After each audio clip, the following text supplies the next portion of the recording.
First, we would like to express gratitude for the opportunity to have this interview. And also, I think it's important to highlight that that is worldwide exclusive. It's your first interview for the last 8 years. And my first question, why did you decide to disappear? Why did you decide to stand by your husband and to keep silence all these years? Well, from my perspective, it was never a question of preference. I stood by him because my conviction didn't tell me otherwise. As for the publicity, I've never been one to chase it, so I couldn't really answer your question. Okay, let's start from the Syria before the war. What do you remember about this country? Well, Syria before the war was undergoing considerable change in many areas. Examples included significant economic growth, the opening up of the economic landscape, unprecedented legislative reform, and the emergence of a new generation of civil society organizations.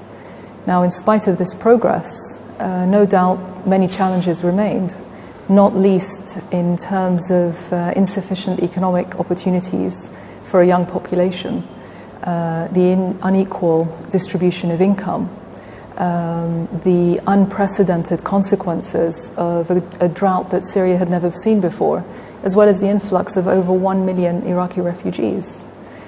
Throughout all of this, my role has always been to strengthen Syrian social fabric and support its local communities. And more specifically, this translates to promoting initiatives that encourage inclusive economic growth, primarily through microfinance initiatives, working with civil society organizations to make them stronger, and working with young people to ensure that they have the right skills and abilities and opportunities so that they can reach their full potential. Being the First Lady comes with many responsibilities. I would like to know about your goal at the beginning of this important way. Well, I'm not sure if you know, but I used to be an investment banker. I was heading to Harvard to do an MBA. So you could say that becoming First Lady was never a part of my career plan. This position doesn't come with a job description or a manual. And so I decided to approach it from a citizen's perspective. What could I do to make my country stronger and fairer? And from the very beginning, I was drawn to helping empower people that work very, very hard every day, often with limited resources, to make the best of their lives. Meeting these people, listening to their stories, and seeing for myself the difference that they make in their communities afforded me the opportunity to draw attention to their cause and help create a more enabling environment for them to thrive. You established many important programs as microfinance, as scientific Olympiad, as youth empowered. What priorities has changed? Well, my work in these development initiatives continues uninterrupted. They're very well established, and if anything, they have become more important since the beginning of the war. But of course, my priorities today are helping martyrs' families, helping injured soldiers and people that have been displaced or affected by this war. It's because of these people that Syria is standing today, and we owe it to them to honor their sacrifice. A lot of my work involves ensuring that they have the essential means to reintegrate into daily life, whether it's prosthetics for the injured, or work opportunities for widows, or dignified arrangements for the displaced. If I'm helping Syrians, then ultimately I'm helping the president as well. And what about martyrs? What is your strategy in working with such families? Anna, they've sacrificed so much. It's our duty, moral duty, to ensure that we honor their sacrifice. It's well known that you should never leave a soldier behind on the battlefield. And the Syrian army has been working tirelessly to make sure that the right mechanisms are in place and legislations have been changed so that the needs of these families are met and they are also not left behind. My meetings with these families are in the aim of ensuring that these systems are accommodating and responsive to their needs. On a personal level, I'm humbled by their determination, their resilience, and their love of Syria. They are my biggest source of strength and hope for the future. But why you would like this work seems to be disappear on the worldwide? I mean, newspapers, channels, they do not speak about your charity or what you are doing today. I think that's a question you have to ask them. And that's the reason we are here. So we spent a week with you, working hard, and we saw you during meeting with different peoples. Let's start from your visit in the hospital. What do you feel deeply inside when you are meeting with wounded soldiers? I could tell you that I feel pain and sadness, but a lot of other people would say that as well. I think what's more important is what we do with our feelings, how we can channel those feelings into initiatives that can help these soldiers or victims rebuild their lives. So what's more important is what I'm doing rather than how I'm feeling. And do you remember the story about the woman and his son? He's paralyzed. And what do you feel talking with his mother? What do you able to confirm her? Again, what's important, I think, is that the social structures, whether it's medical, psychological, or economic, are in place to be able to help these people. That's what they're looking for. They're not looking for kind words or a pat on the back. They need real help to be able to rebuild their lives, and that's where my work focuses. And what do you feel when you hear such an answer? I have no pain, I have no future, I have no motivation to continue living. Or, excuse me, I was shocked by the answer when the man told you, I have no opportunity to buy even a chicken for my family. Unfortunately, that's not the only case. As much as our soldiers believe in what they're fighting for and why, even the strongest spirits find it difficult to suddenly adjust to having to be completely dependent on somebody else. They have sacrificed so much, and it's our duty to deliberately honor them and make sure that they are taken care of. And it's for that reason we have dedicated teams of professionals that reach out to soldiers and their families and work tirelessly to make sure that the structures are in place. As I said, the economic, psychological, and medical structures are in place to help them rebuild their lives. Despite the challenges, and there are many, slowly but surely, these brave soldiers are finding their way again. They're contributing to society and even starting families. And in these troubled times, there are beacons of hope for all of us. You take a great responsibility because you have, I don't know, thousands of requests, and you promise to everyone to do everything the best of you.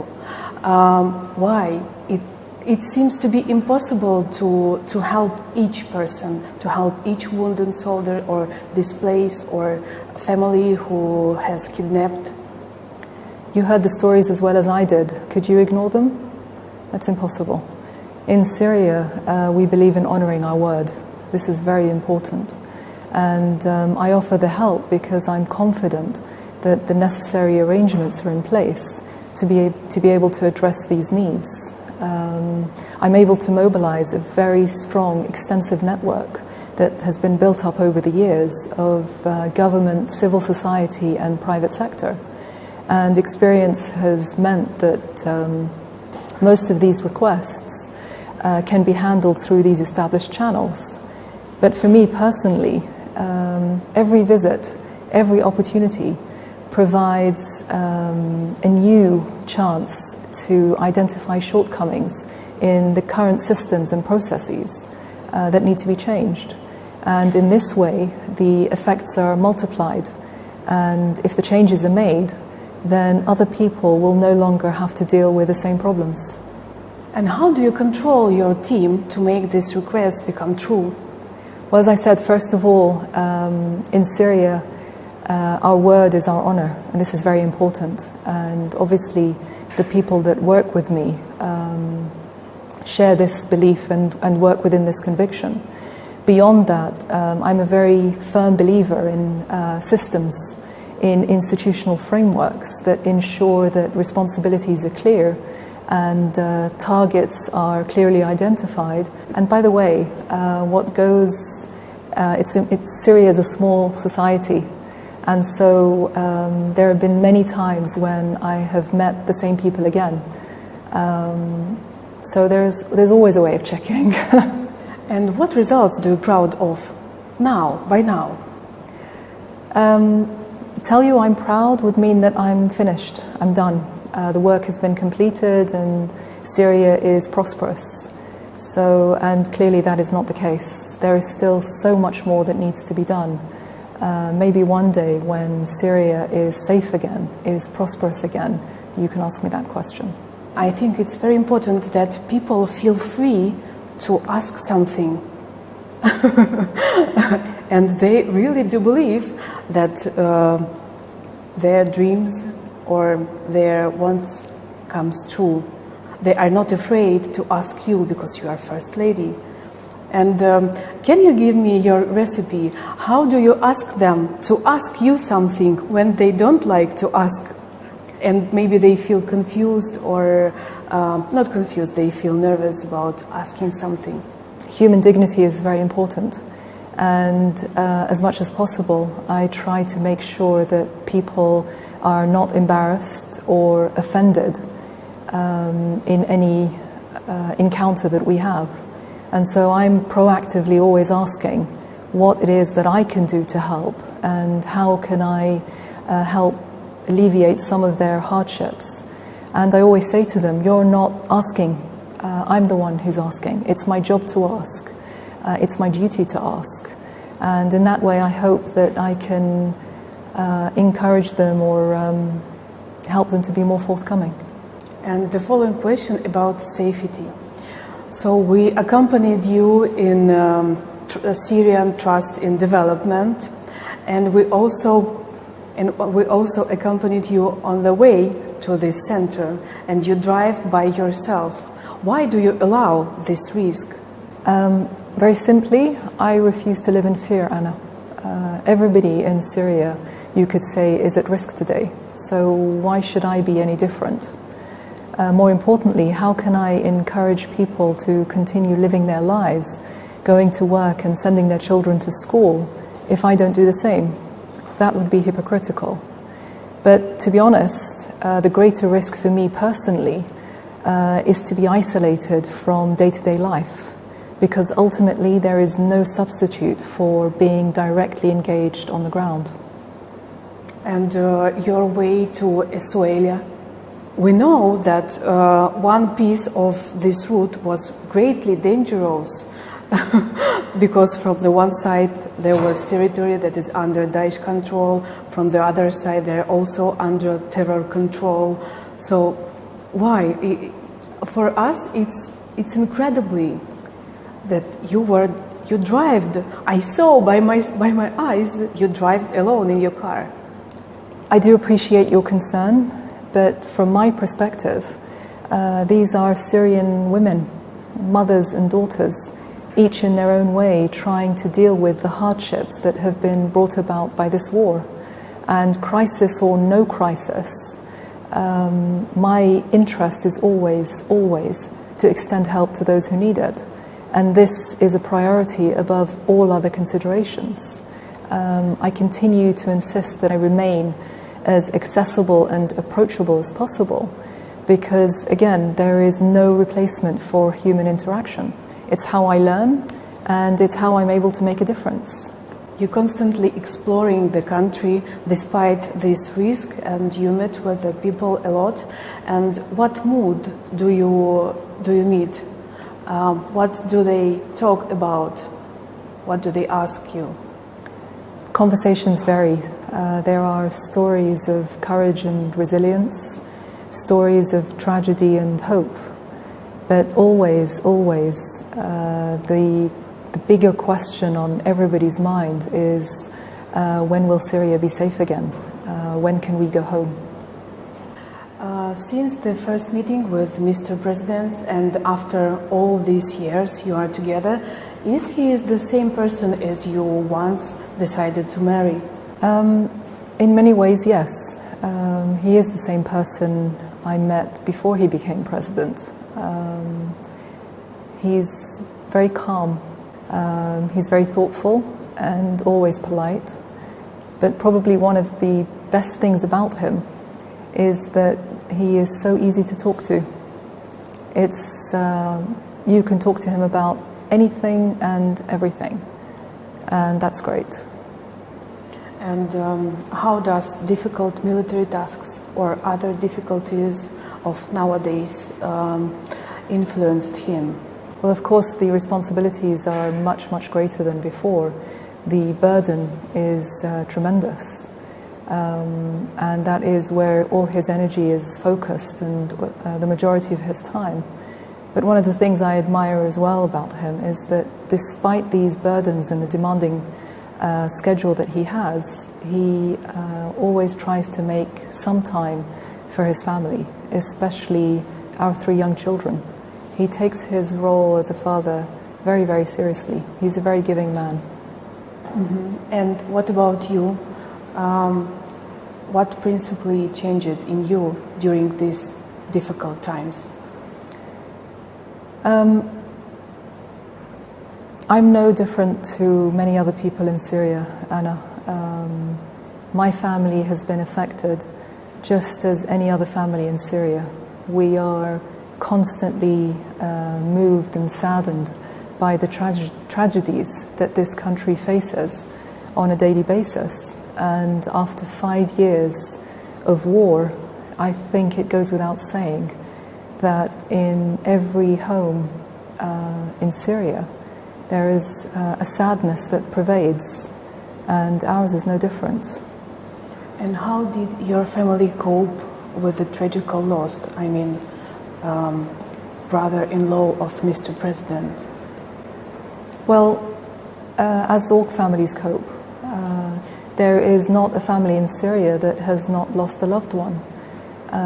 Today, parents are attending the funerals of their children rather than their weddings. Grandparents are having to come out of retirement to help care for their grandchildren. And the number of single-parent families multiplies every single day. Some have lost 4, 5, 6 or more members. And that is a huge burden on the whole of society. So when you put our loss into perspective, it's by no means unique, and it doesn't deserve to be singled out. We cope. How do other people cope? We persevere. We continue. Okay. The day when the Ministry of Defense was attacked, do you remember this day? Both you and Mr. President continue with your agenda, and what was more surprisingly for us, that you take your children to the school. Why? It's once again I have to ask the question about the risk. The incident you refer to was in 2012, so quite early on in the crisis. At the time, my eldest was 10 and the youngest was no more than 7. So understandably, they were all frightened. The sound of gunfire was very close by. But the morning of that attack, I knew that this was going to be one of the most profound moments of their childhood. My instinct at the time, and I remember the day very, very vividly, as if it was yesterday. My instinct at the time was definitely not to run or to hide. And when I called the school and was told that they were open as usual, the decision was made. As I was walking my children to school, my youngest asked me whether I loved him. But let me tell you that I walked my children to school that day, not because I wanted to put them at risk, but because I wanted them to know what it meant to face down their fears and stand up for their convictions. And we know that this vacation they spent being volunteers. What was their impressions? If they share with you, of course. Of course. Today, Anna, two of them are no longer children. They're teenagers. But unfortunately, like the majority of their generation, most of their childhood has been spent in a war. This has forced them to grow up too quickly. But I like to feel that it's also helped them appreciate what really matters in life. And so almost every day, they'll come home with stories to share and questions to ask. And as you can imagine, I'm no longer the one setting the topic of conversation or determining what information they have access to. Sometimes they're angry and frustrated, sometimes they're sad. I believe it's my role as a mother to help them develop the skills that they'll need to formulate their own opinions and navigate the world around them, as opposed to telling them what they should be thinking or how they should be feeling. And ultimately, if I'm successful, they'll grow up to be independent thinkers. And how did sanctions influence, first of all, the Syrian people and you as family? Well, I don't think it's a secret to anyone that the sanctions on Syria today have affected Syrian people in very much the same way as the sanctions in the 90s affected socially, seriously and mortally the Iraqi people. The only difference is that today nobody can claim, and especially those that enforce the sanctions, they cannot claim that they did not foresee the consequences on ordinary Syrian people. You have to ask yourself, where is the benefit of sanctioning basic food commodities? Where is the benefit of blocking vital access to medicines and healthcare equipment? Only a few days ago, I met with an old man who had just been diagnosed with cancer. And he was worried that he was not able to get the treatment that he needed because the chemotherapy was no longer available. That's what these sanctions are doing to ordinary people. And this is only one example. In fact, just a few weeks ago, I think it was actually last week, the UN released a report that cited the significant increase in poverty and the unmeasurable suffering to ordinary Syrians as a result of these sanctions. What's most ironic is that they were imposed by the so-called Friends of Syria. What this report doesn't tell us, Anna, is that the situation would have been much, much harder had it not been for Syria's true friends who have stepped in and helped offset some of the political and economic consequences of these sanctions. And in this regard, Russia has been tremendous. It has and continues to provide invaluable humanitarian and economic assistance to Syria. And it's these noble efforts that have helped loosen the chokehold on ordinary Syrians. And this is something we'll never forget. I think as for the sanctions targeting me specifically, They are, I don't think they are significant, especially when you put things into perspective. So let's continue with the humanitarian issues. Can you describe the situation? Because we have very controversial information, for example, about the situation around Aleppo. Much has been said about the humanitarian situation in Syria, but in truth, the severity of the situation is beyond comprehension. The displacement, the poverty, the sickness, the suffering is possibly unprecedented. Ironically, Western media organizations have chosen to solely focus on the plight of refugees and those caught up in rebel-held areas, whereas in fact the vast majority of people displaced are living across the rest of the country. And these people, as much as anybody else, matter. And nobody has the right to dehumanize them based on the lines of a map. Now, in terms of our aid efforts, we are of course extending emergency humanitarian assistance, but there's also an urgent need to restore people's ability to access public services. And this is very, very important. Beyond this, there are programs that are in place that offer psychosocial services, vocational training, and small interest-free loans. Educational support is also provided to children who are struggling or have been out of school for a long period of time. Ultimately, our mission is to ease the dislocation and to remove the indignity that these people have had to endure. And we must continue to do this to the very best of our ability with all the resources we have available to us. I would like to ask about your reaction on different criticism from European press or US press. What do you feel during you read these articles or you see some TV sets? What do you feel? What do you would like to tell the people who target you? Well, first of all, I think it's to be expected. It's part of the position, or it comes with the territory, as they say. Even as this interview wraps up, it's almost certain that I will be subjected to some pretty harsh criticism by certain people or media organizations that are only interested in portraying me in a negative or even superficial manner.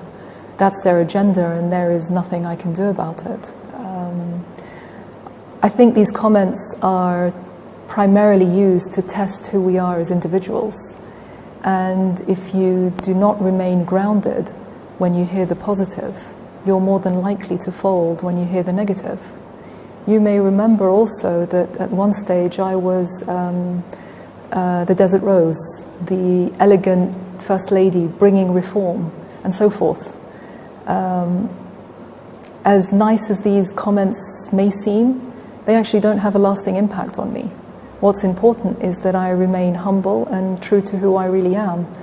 And as I said, if the positive don't get to your head, then the negative are not going to hurt you either. Okay, and what is about the future? How do you imagine and how do you would like Syria to be as soon as possible? Syria comprises of land that has been continuously inhabited for a very long time. Over thousands of years, this soil has been exposed to dozens of wars and invasions, and some areas were completely destroyed. I know that Syria can and will rebuild itself. What's important is that we tackle the internal and external factors that fueled and prolonged the war. We owe this to future generations. As Syrians, we've always prevailed, and this period in our history is no different. It is known or often said that Syria means rising sun, and Syrians will rise again, that I can assure you. And the last question, during all the war times, you didn't flee the country. Did someone recommend you to flee to save your life, and what was your response? Well, you're right on both counts. First of all, I've been here since the beginning, and I never thought of being anywhere else at all. And secondly, yes, I was offered the opportunity to leave Syria, or rather to run from Syria. These offers included guarantees of safety and protection for my children, and even financial security. It doesn't take a genius to know what these people were really after. It was never about my well-being or my children. It was a deliberate attempt to shatter people's confidence in their president. And suffice to say, these offers were foolish and not even made by people who were Syrian. And what was the most harmful incident during this war? Maybe it was the story of people in the village of Zara, or maybe it was the story of this child named Omran Dakniesh. Let me phrase the question slightly differently. Why was the fate of the children in Zara not given the same media coverage as the tragedies of Aylan and Omran? The Western media decided to focus on these tragedies because it suited their media agenda. It's actually the West that is dividing our children in this conflict according to the political beliefs of their parents. Aylan was a Syrian child, irrespective of what his parents believed, as was Omran and the other innocent children in the Zara village massacre. These are all children. They are all innocent children. And they are all a loss to Syria, irrespective of which side of the conflict we support. And as a Syrian, I am personally saddened by the loss of every single child, whether it's Aylan or Omran or the many, many others whose names did not reach Western headlines. Ultimately, humanitarian aid should not be determined by geography, political orientation, or religious belief. It cannot be allowed to be driven by political agendas. So thank you for this meeting, really. Thank you for coming.